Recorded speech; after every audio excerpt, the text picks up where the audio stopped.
Following on the previous video, we have actually kind of an old article here from 2008 about Sid Meier's first ever game, Formula One Racing, or in this case it's just being branded Formula One. And it was actually not by MicroProse, it was by a company called Acorn. And they had their postal address there on the floppy disk. For those who are not familiar with vintage personal computing technology, this is by appearances a 5 1/4-inch floppy disk. These were very popular in the early 1980s and did not really fall out of use until the 1990s, actually. And it was completely routine to run games off of these. And the original version you can see was for the Atari 400 and 800 personal computers. Sid Meier actually had an 800, if I'm not mistaken. It was one of his earliest computers. So, there's another early game, but this one is actually by MicroProse, Floyd of the Jungle. And it looks to be kind of comical because it says, Floyd of the Jungle, much better than Tarzan. But here's the point. We jump back to the list that Wikipedia have compiled about Sid Meier's work. And Formula One Racing, Hellcat Ace, Chopper Rescue, Spitfire Ace, Floyd of the Jungle, all of these were in 1982. So his first year, at least officially, as a games developer. Then there was NATO Commander here in 1983. A computer strategy game. Just about all of his early work was in war games, and of course, if you know gaming, you know this is practically the norm. It's one of the criticisms of video games generally. And he did some flight simulators, Solo Flight, Kennedy Approach, Wingman, F-15 Strike Eagle, which is maybe one of his most famous flight simulations, maybe the most famous of all, other than F-19 Stealth Fighter, which you can see down here. But his first really big hit, you could argue, was Silent Service. It's debatable because F-15 was also a huge hit. Like F-15, Silent Service had a very long life in production.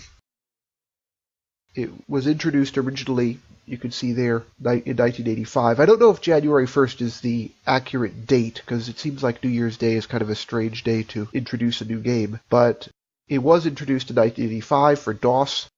It was eventually ported to Commodore 64 and a lot of other popular platforms of the time. Here are some screenshots of the DOS version. It eventually was ported to the Nintendo Entertainment System in 1989, and that's how I became familiar with it. And it's still my favorite version of it. But interestingly, if you look here, it's still for sale. Amazingly, Silent Service is still supported, and it is now one of the oldest games still in continuous production. It's, let's see, 10, 20. Yeah, so, yeah, it's 38 years old. So it's incomparable to almost anything, because if you think about Pac-Man or Super Mario Brothers, I mean, Super Mario Brothers is maybe the other comparison. Super Mario Bros. Is still more or less played in its original form, and it's a favorite for speedrunners, of course, even though it's maybe played out by now. Any version of Pac-Man, by comparison, is probably a newer version of it, because it's gone through a lot of different versions since the early 80s. And actually, you could get Silent Service off of Steam. You can see over here. And the way it works on Steam is that if you download it from Steam, they include DOSBox with it, which is a popular DOS emulator, and they set up your computer with the installer so that it behaves as if it were a modern Windows game. And notice the rating is still excellent, at least on this website anyway. So cool. You know, it's a very cool older game.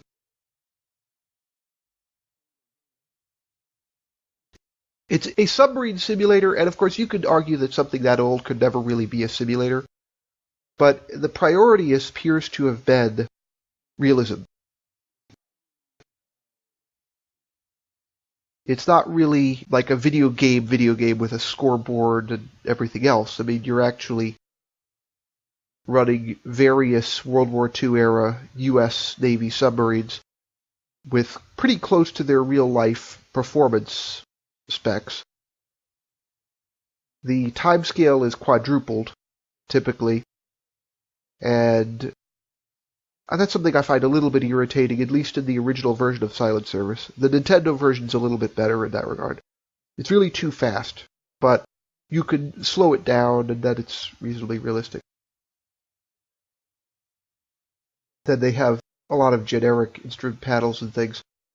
These are actual instruments you would have on a submarine in World War II, but it's generic because you could operate several different classes of submarine, and they obviously wouldn't all look the same. And the idea of like a digital display there showing you what torpedoes are ready to go would obviously not exist in the real thing. There would almost certainly be some equivalent, obviously. And the controls are awkward in the DOS version, I would argue. I would say the Nintendo Entertainment System, being the last, is by far the most refined.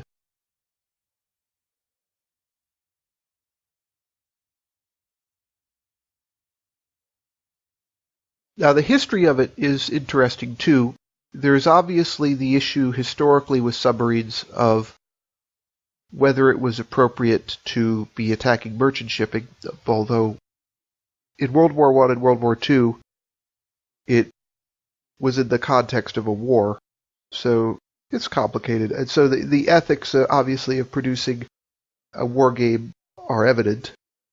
There are many issues with all kinds of different war games when it comes to what is appropriate to put in a game. But it's not a gory game at all. It's obviously machine on machine in the game. Obviously, in real life, it's a whole other story.